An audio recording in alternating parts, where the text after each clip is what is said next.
Donald Trump's ongoing war against the First Amendment and journalists who should be protected by it is further along than we previously knew.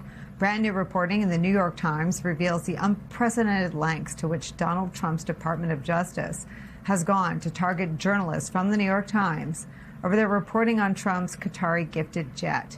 The Trump administration, quote, sought the phone records of several New York Times journalists and their relatives, including one reporter's mother, in its effort to unmask the confidential sources who have provided information for articles about the security capabilities of President Trump's new Air Force One jet. The New York Times adds this, quote, the government's actions amount to an extraordinarily aggressive and unorthodox attempt by the Trump administration to unearth confidential sources of independent journalists whose reporting had angered the president. The additional subpoenas, which also sought information about calls and messages on the phones of two of the reporters' spouses, were described in a motion filed on Saturday by lawyers for the New York Times, which is seeking to quash the requests. The motion was unsealed on Monday morning. In a letter to the court, outside counsel for the New York Times criticized the administration's moves, writing this, quote, these actions demonstrate abuse of the grand jury process, continued bad faith attacks on the journalists, violations of the department's own internal regulations, and disregard for the law in this circuit intended to protect critical First Amendment interests. In a statement, DOJ told the New York Times this, quote, any subpoena issued by the Department of Justice is done so in full compliance with federal law and internal department policy. We also learned today that a judge has paused the subpoenas to phone providers with arguments on all subpoenas set for Thursday. These alarming new details on the escalated campaign against journalists who published stories that Trump didn't like come after Donald Trump himself admitted this about his Qatari jet.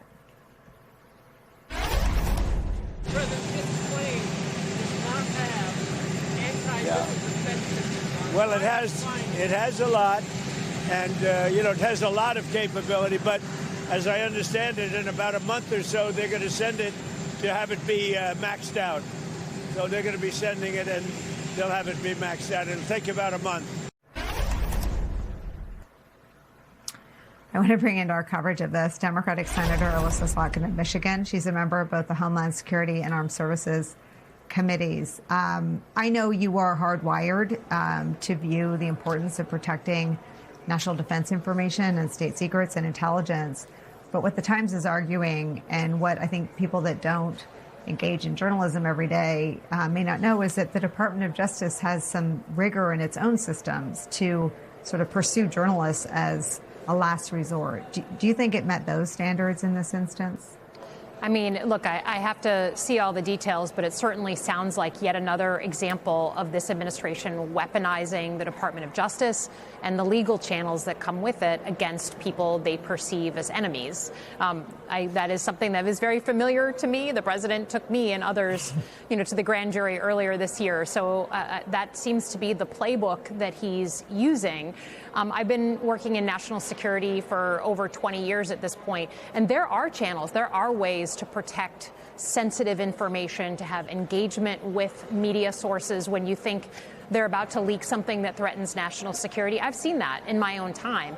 It is not taking them to a grand jury, going after their records of their family members. So I think this is, again, just another example of weaponizing the Department of Justice against people the president doesn't like.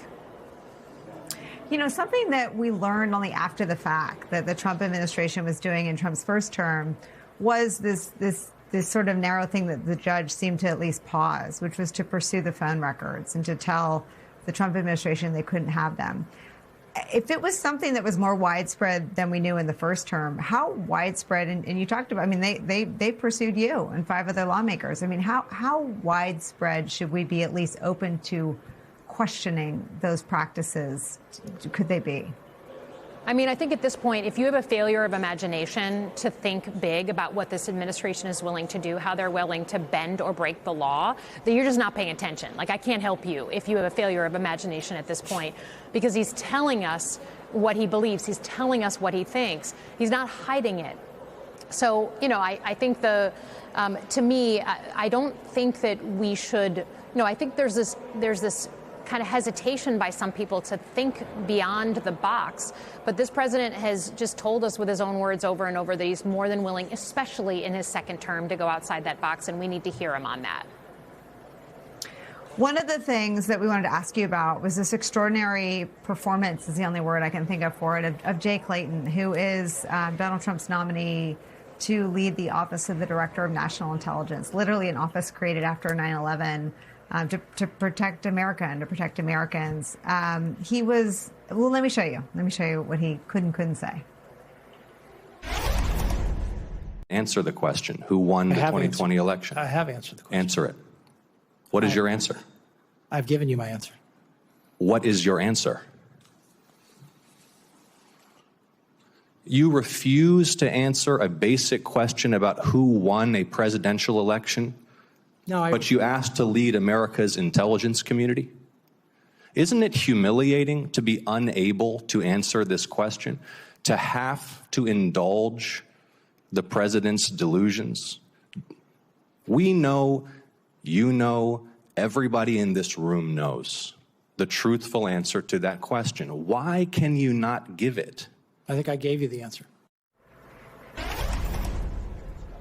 What is the currency that an intelligence official has when the cameras aren't rolling, when they sit down with allies or adversaries and have to deal in this sort of gray area of intelligence?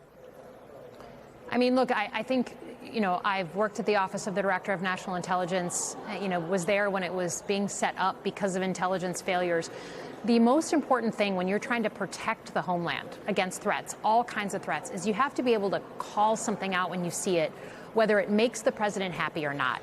And all of us, I'm a former CIA officer, we've had the experience of taking a piece of intelligence to the president or to a cabinet level official and being like, look, I know you don't want to hear this, but this is what's going on in an allied nation, or here's what's going on with people we consider friends, or here's what's going on, you know, that's difficult and complicated, but we have to protect the American people in the dead of night, whether we like the threat or not.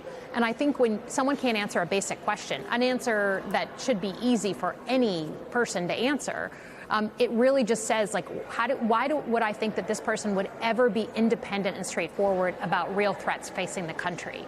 I put a piece of legislation in that says, even if you're going to be the acting DNI, you got to have some national security background. The guy's never had a security clearance. He's never handled classified information. So I think the whole episode, I think one day, you know, historians will look back at this moment and the answers that so many of these nominees, theoretically very smart people, accomplished people, some of them, who came onto the stage of their confirmation hearing, and because of one viewer, you know, the president watching from the Oval Office, they were unable to say basic information. And it will be a real time of shame and humiliation for us as a country. And the fear that they are living through, and as demonstrated by not being able to answer the question, is just so amazing and visible to the whole world. It's like the emperor has no clothes, and these guys are like, yeah, he's wearing full clothes. And so I think historians will study his answer and other nominees who have said the same.